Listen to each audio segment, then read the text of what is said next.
नमस्कार दोस्तों।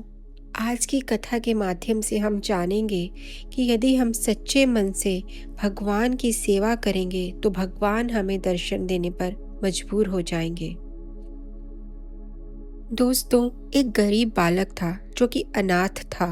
एक दिन वो बालक एक संत के आश्रम में आया और बोला कि बाबा, आप सबका ध्यान रखते हैं, मेरा इस दुनिया में कोई नहीं है, तो क्या मैं यहाँ आपके आश्रम में रह सकता हूँ? दोस्तों, बालक की बात सुनकर संत बोले, बेटा तेरा नाम क्या है? उस बालक ने कहा, मेरा कोई नाम नहीं है। तब संत ने उस बालक का नाम रामदास रखा और बोले कि अब तुम यहीं आश्रम में रहना। दोस्तों, रामदास वहीं रहने लगा और आश्रम के सारे काम भी करने लगा। उन संत की आयु 80 वर्ष की हो चुकी थी। एक दिन वो अपने शिष्यों से बोले कि मुझे तीर्थ यात्रा पर जाना है। तुम में से कौन कौन मेरे साथ चलेगा और कौन कौन इस आश्रम में रुकेगा? दोस्तों, संत की बात सुनकर सारे शिष्य बोले कि हम आपके साथ चलेंगे, क्योंकि उनको पता था कि यहाँ आश्रम में रुकेंगे तो सारा काम उनको करना पड़ेगा। इसलिए सभी बोले कि हम तो आपके साथ तीर्थ यात्रा पर चलेंगे। अब संत सोच में पड़ गए कि किसे साथ ले जाएं और किसे नहीं, क्योंकि आश्रम पर किसी न किसी का रुकना जरूरी था। बालक रामदास संत के पास आया और बोला, बाबा अगर आपको ठीक लगे तो मैं यहीं आश्रम पर रुक जाता हूँ। संत ने कहा, ठीक है, पर तुझे काम करना पड़ेगा। आश्रम की सफाई में भले ही कोई कमी रह जाए, पर भगवान की सेवा में कोई कमी मत रखना। रामदास ने संत से कहा, बाबा मुझे तो भगवान जी की सेवा करनी आती ही नहीं। आप मुझे बता दीजिए कि भगवान की सेवा कैसे करनी है, फिर मैं कर दूंगा। दोस्तों, संत रामदास जी को अपने साथ मंदिर में ले गए। वहाँ उस मंदिर में राम दरबार की झांकी थी। राम जी, सीता जी, लक्ष्मण जी और हनुमान जी थे। संत ने बालक रामदास को राम दरबार की सेवा कैसे करनी है सब कुछ सिखा दिया। रामदास ने गुरु जी से कहा कि बाबा मेरा इनसे रिश्ता क्या होगा, ये तो बता दो, क्योंकि अगर रिश्ता पता चल जाए तो सेवा करने में आनंद आएगा। दोस्तों, उस संत ने बालक रामदास से कहा कि तू कहता था ना कि मेरा कोई नहीं है, तो आज से ये राम जी और सीता जी तेरे माता पिता हैं। रामदास ने साथ में खड़े लक्ष्मण जी को देखकर कहा, अच्छा बाबा, और ये जो पास में खड़े हैं वो कौन है? संत ने कहा, ये तेरे चाचा जी हैं, और हनुमान जी के लिए कहा कि ये तेरे बड़े भैया हैं। अब रामदास सब समझ गया और फिर उनकी सेवा करने लगा। संत शिष्यों के साथ यात्रा पर चले गए। आज सेवा का पहला दिन था। रामदास ने सुबह उठकर स्नान किया और भिक्षा मांगकर लाया और फिर भोजन तैयार किया।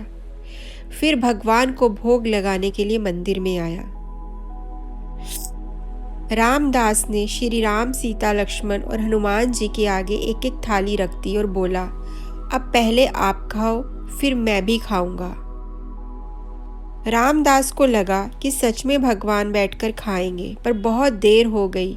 रोटी तो वैसी की वैसी ही थी। तब बालक रामदास ने सोचा, नया नया रिश्ता बना है तो शर्मा रहे होंगे। रामदास ने पर्दा लगा दिया। बाद में खोलकर देखा, तब भी खाना वैसे का वैसे ही पड़ा था।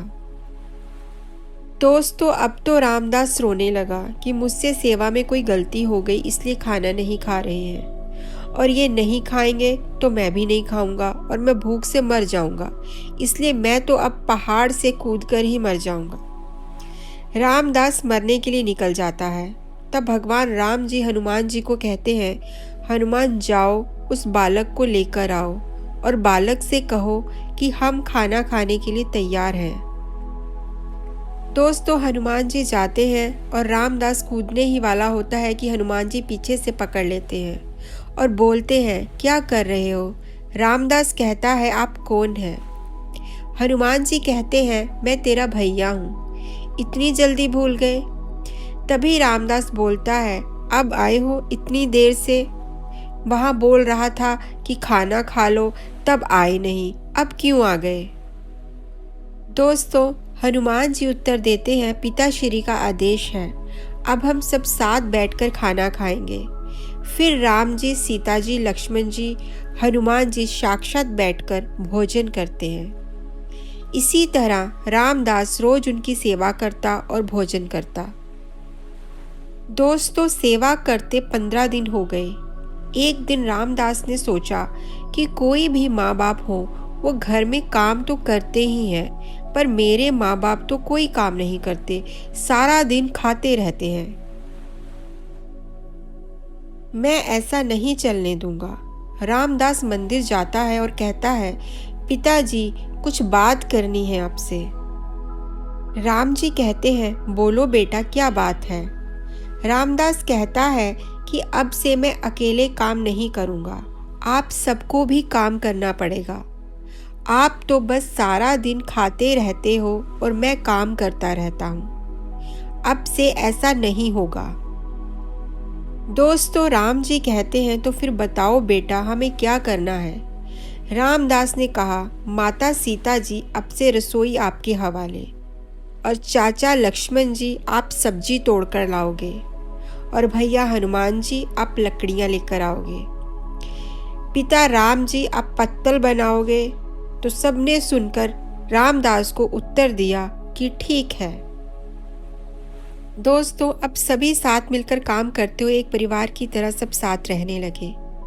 और एक दिन वो संत तीर्थ यात्रा से लौटे तो सीधा मंदिर में गए और देखा कि मंदिर में मूर्तियां गायब हैं।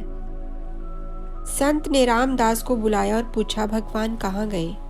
रामदास बोला कि मुझे क्या पता, रसोई में कहीं काम कर रहे होंगे। संत बोले कि यह क्या बोल रहा है? दोस्तों, रामदास ने कहा, बाबा मैं सच बोल रहा हूँ, जब से आप गए हैं ये चारों काम में लगे हैं।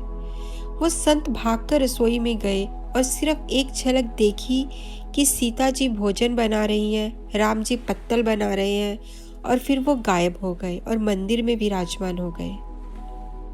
दोस्तों, यह सब देखकर संत रामदास के पास गए और बोले, आज तुमने मुझे मेरे राम के दर्शन करवा दिए, तो धन्य है। और संत ने रो रो कर रामदास के पैर पकड़ लिए। दोस्तों, इससे उस संत को ज्ञात हुआ कि सच्चे मन से की जाने वाली सेवा से भगवान भी दर्शन देने के लिए मजबूर हो जाते हैं। रामदास की भक्ति सच्ची थी, इसलिए भगवान राम को स्वयं ही उसे दर्शन देने के लिए आना पड़ा। दोस्तों, इसी के साथ हमारी आज की कथा यहीं संपन्न होती है। यदि आपको हमारी यह कथा अच्छी लगी हो तो हमारे चैनल को लाइक कीजिए, सब्सक्राइब कीजिए और शेयर कीजिए, और हाँ, बेल बटन दबाना ना भूलें। धन्यवाद।